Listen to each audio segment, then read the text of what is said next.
Olá, o governo de Santa Catarina anuncia mais de 2 bilhões de reais em investimentos nas estradas do estado. Julgamento de Fabiano Kippermayi entra no segundo dia e a sentença por chacina provocada em creche pode ser dada hoje. Real Digital. O plano do governo federal é criar moeda brasileira somente para transações digitais. Você sabe como vai funcionar? A gente te explica. Tudo isso e muito mais no seu SC Acontece, que começa agora para toda Santa Catarina.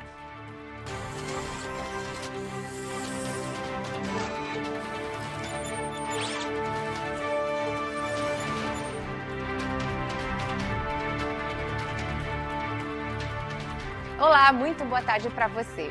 O governador do estado anunciou hoje o programa Estrada Boa. Serão investidos mais de 2 bilhões de reais para restaurar, implantar e revitalizar 1.500 quilômetros de estradas estaduais. A manhã de quinta-feira foi marcada por um anúncio muito aguardado pelos catarinenses. O governo do estado lançou o programa Estrada Boa, que prevê melhorias para estradas e rodovias de Santa Catarina. As prioridades foram feitas a partir do diagnóstico. Nós temos um critério que parte de ótimo até péssimo, né, e as prioridades foi diante desse diagnóstico. A cada quilômetro de rodovia é analisado a sua situação, né, e diante desse diagnóstico e desse estado rodoviário é que foi determinado qual é o nível de intervenção. Então, para revitalização teremos 1.000 quilômetros e para restauração e implantação outros 500 quilômetros. O programa Estrada Boa vai investir 2 bilhões e 165 milhões de reais para implantar, restaurar e revitalizar 1.504 quilômetros de rodovias. O prazo para a conclusão das obras varia entre 2 e 3 anos. Vamos revitalizar, vamos roçar, vamos colocar a camada asfáltica, vamos sinalizar melhor, enfim, para que a gente cumpra com esse desejo dos catarinenses, né? Superando todas as dificuldades, mas infraestrutura é algo fundamental. Então nós já falamos em energia, aqueles investimentos da Celeste de 4 bilhões e meio, agora vão investir 265 em rodovias. A saúde já avançamos muito, né? Zeramos a cirurgia de câncer, zeramos a cirurgia de cateterismo infantil, estamos mais de 75 mil já. Enfim, então eu estou muito feliz hoje por estar podendo estar aqui junto com a bancada, junto com a Assembleia, podendo fazer esse anúncio junto com a Fiesc, junto com as Forças Vivas de Santa Catarina, fazendo esse anúncio desse novo programa, né, que é a Estrada Boa. A gente quer, e quando você pergunta como é que está a estrada, aí está ruim, aí vai dizer está a Estrada Boa. Então agora nós temos uma grande expectativa da gente dar um grande passo para o desenvolvimento de Santa Catarina. Nós vamos gerar com isso, é um dado importante, próximo de 20 mil empregos. O diagnóstico do governo do estado mostra que 73% das rodovias catarinenses são classificadas. A Estrada Boa surge para elevar a qualidade dessas rodovias. São reformas esperadas por setores da economia que dependem do transporte rodoviário, como a agricultura e a indústria. Vai dar mais competitividade para a nossa economia, mas esperamos também que o governo federal faça a sua parte e entregue investimentos para a melhoria da nossa rodovia federal. A primeira etapa do programa vai focar em 38 rodovias distribuídas pelo estado, começando pela SC 390 no município de Capinzal. Essa prioridade foi estabelecida a partir do diagnóstico do governo. É um momento histórico para Santa Catarina, para mais de 7 milhões e 600 mil catarinenses. Pela primeira vez na história, um avanço tão forte em infraestrutura. Quando a gente fala de educação, a gente fala de saúde, nós temos que falar de infraestrutura, porque é através dela que a gente vai realizar todas as outras áreas. Por isso, parabenizar o governador Jorginho Melo por essa iniciativa. Em tão pouco tempo, 7 meses de governo, nós já temos tantos avanços. Hoje é o segundo dia do julgamento de Fabiano Kippermayi, que em 2021 invadiu uma creche na cidade de Saudades e matou 5 pessoas. Eram 3 crianças e 2 funcionárias. O acusado foi levado a júri popular e responde por 5 homicídios triplamente qualificados por motivo torpe, meio cruel e uso de recurso que impossibilitou a defesa das vítimas, além de 14 tentativas de homicídio duplamente qualificadas. O Ricardo Souza está lá no Fórum de Pinhalzinho, acompanha todo todo o andamento do júri e vai falar conosco ao vivo. Boa tarde, Ricardo. Como está a situação por aí? Ainda hoje deve sair a sentença? Oi, Grazi. Boa tarde para você. Boa tarde a todos que nos acompanham. Pois é, a expectativa é que a sentença saia assim até o final do dia de hoje. Os trabalhos foram retomados por volta das 9 horas da manhã de hoje, então, desta quarta-feira, né? Porque os advogados de defesa e acusação possam fazer as argumentações. Os trabalhos ontem terminaram por volta das 9 horas da noite e durante todo o dia foram ouvidas 6 vítimas, então 8 testemunhas. O que nos chamou bastante atenção, Grazi, foi que o réu, o Fabiano Kippermayer, ele não quis depor, né? Ele ficou em silêncio, então, todo durante o seu interrogatório, né? Ele não esboçou também nenhuma expressão diante do júri e das pessoas que acompanhavam. Nesta manhã, o advogado de acusação e defesa, né, de Fabiano também falaram nessa manhã. O Fabiano Kippermayer não quis participar e ficou em uma sala do lado, né, onde acontece o júri. A gente segue acompanhando tudo por aqui, Grazi, de Pinhalzinho, e qualquer informação pode estar no nosso site, a TVBV, e também em nosso telejornais. Muito bem, Ricardo. A gente tem a informação também de que o advogado de defesa já está, nesse momento, argumentando, né? E que o Fabiano Kippermayer voltou para dentro do júri para acompanhar. Então, durante a acusação ele não acompanhou, mas agora, durante a defesa, sim. A gente vai para um intervalo rapidinho e na volta a gente fala sobre o tempo e também sobre o real digital. Você sabe como vai funcionar? Então não sai daí. E chegou a hora das condições do tempo aqui no SC Acontece.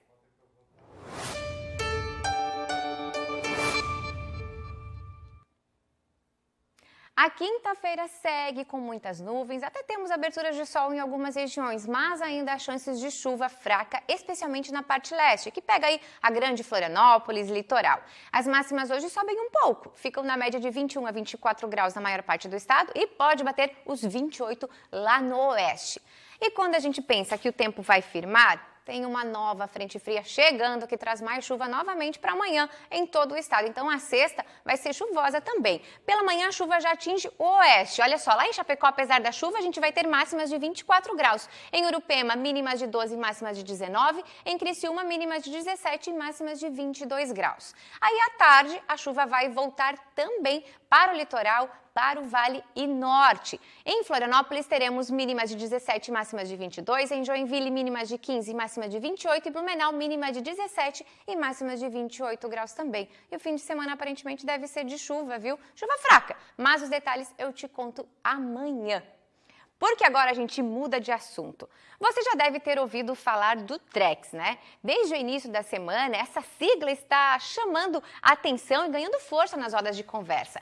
É o novo Real Digital que foi lançado pelo Banco Central e está em fase de testes com perspectivas de chegar aí ao público em 2024. Mas como ele vai funcionar? Quais são os benefícios? A gente vai entender tudo isso agora com o nosso economista, Leonardo Rodrigues, que está aqui para nos ajudar a entender um pouquinho mais sobre isso. Boa tarde, Leonardo. Boa tarde, Grazi. Prazer revê-la. Boa tarde a todos os telespectadores. Bom, o Drex nada mais é do que o nosso real, né, o nosso dinheiro em forma digital. A nomenclatura Drex é atribuída aí ao D e R de real digital, o E de eletrônico e o X ali para dar um tchan de tecnologia. Olha só, já explicando para a gente, então, para a gente poder entender. Agora, eu quero saber como é que ele vai funcionar na prática, né? Vai ser similar ao que a gente tem hoje de moeda em papel? Como é que é na prática?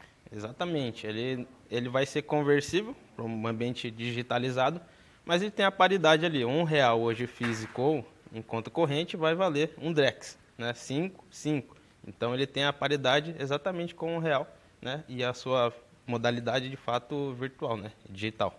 Perfeito. Ele tem alguma semelhança com o Pix, com as criptomoedas? Porque a gente já está mais familiarizado, né? O Pix a gente já usa, a criptomoeda já vem há algum tempo fazendo parte aí da rotina também dos brasileiros. Então, é importante fazer essa distinção, porque o Drex, na verdade, ele é a moeda. É o papel, moeda, transformado no ambiente digital. E o Pix, o que ele faz? Ele substitui um pouco do DOC, do TED, onde você faz as transações, muito diferente do que é o Drex. O Drex, de fato, é o dinheiro. né? E a criptomoeda, qual que é a sua grande diferença com o Drex? Que o Drex é o real. Hoje um Bitcoin, por exemplo, vamos atribuir a mais conhecida, equivale a 150 mil reais hoje na média. O Drex não, é 1 para 1, como eu falei, 5 para 5, então ele é de fato o real em modalidade digital. Ah, então não tem nada a ver, na verdade. Vamos deixar bem claro. Uma coisa, outra coisa. Exatamente. E aí a gente vai perguntar para você se isso vai incidir em impostos, porque as criptomoedas hoje elas passam aí pela Receita Federal batida, né? Também essa é uma das questões. Mas já o Drex vai estar atrelado ao Banco Central. Então como é que vai funcionar em relação a impostos? Vai ter alguma cobrança em cima disso? Não, no presente momento o Drex, inclusive, é bom frisar que ele é um projeto, né? Ele está em acompanhamento, de fato ele vai funcionar, principalmente até o final do ano que vem. Questão tributária, questão de impostos, não há nenhuma incidência em si, possivelmente haja algum custo do ponto de vista operacional da moeda, mas não exatamente, né, um imposto, alguma coisa tributária envolvida nesse sentido. E como é que as pessoas vão ter acesso a isso? Porque assim, né, o real, em dinheiro, em moeda, a gente tem ele palpável, vamos dizer assim, né? Vai haver uma outra plataforma? É algo diferente que a gente vai ter que passar a se adaptar também? A princípio, nesse projeto piloto aí do Banco Central, são 16 instituições que vão estar vinculadas para poder ofertar e movimentar isso. Então, é como se eu tivesse hoje é o mais costumeiro, né? Você ter a conta digital num banco e você ter uma aba ali, principalmente alocada ali ao real. Então, ele basicamente vai ser custodiado pelo Banco Central, mas poder, através de instituições financeiras, ser negociado, movimentado também. Ou seja, ele sai do Banco Central, mas outros bancos vão poder utilizar essa moeda. Como funciona hoje com o nosso real normal? O nosso real, o depósito em conta corrente, né? Isso que é o importante frisar, né? Nada mais é do que nossa moeda indo para um ambiente digital. Para um ambiente digital. E vai ser possível utilizar em todos os tipos de transações? Ela vai ser possível, né, fazer as negociações, fazer as movimentações, né? E o que é bacana, acho que traz de diferencial que estão sendo estudados, né? Basicamente, contratos inteligentes estão sendo estudados para que se faça, por exemplo, eu vou comprar um apartamento seu, Grazi, hoje. A gente sempre tem aquela questão, né? Eu te mando dinheiro primeiramente ou você assina o contrato no cartório? Muitas vezes, pela tokenização, que vai ser possível, a gente fazer isso no ambiente automaticamente. Então, eu coloco o dinheiro atrelado a esse contrato que você lançou. Se entregar com cartórios, que é um projeto também a ser estudado e está mapeado, vai ser bem interessante. Na compra de um veículo, por exemplo. Quando eu vou comprar um veículo seu, eu tenho que cadastrar lá o recibo de compra e venda. Então, você sobe isso e eu subo o meu dinheiro, aí só fecha uma vez que as duas pontas ali dá o seu cheque, né, dá seu ok. Ou seja, vai diminuir um pouco a burocracia que hoje existe na compra, por exemplo, de imóveis e veículos, como você acabou de falar. Porque tem o leasing, tem várias coisas que acabam atrelando a documentos físicos. Então, a ideia é que vá tudo para o mundo digital. Exatamente, ficar algo mais célere, né, mais rápido, né. Também tem manifestação aí da própria presidente da Caixa, por exemplo, o financiamento imobiliário, que ela diz que demora mais ou menos 25 dias. Por que não fazer isso muito mais automático, né? Benefícios sociais também, a gente teve a experiência aí do Caixa Tem e vir, né, com o Real Digital nessa modalidade de benefícios sociais. Enfim, é uma gama de inovações que vão sendo construídas ao longo do tempo, é uma agenda do Banco Central, assim como foi o Pix, o Open Bank. O Real Digital traz mais essa novidade aí. Muito bem, que bom que vem para nos ajudar, né? Muito obrigada aí, Leonardo, por nos esclarecer essas dúvidas, porque eu tenho certeza que muita gente aí de casa deve estar se perguntando, Drex, como vai ser? Agora a gente já sabe um pouquinho. Obrigada, viu? Exatamente, eu que agradeço. Bom, a gente vai ficando por aqui. O SC Acontece estará de volta amanhã ao 12h45 com mais informações para vocês. Até lá!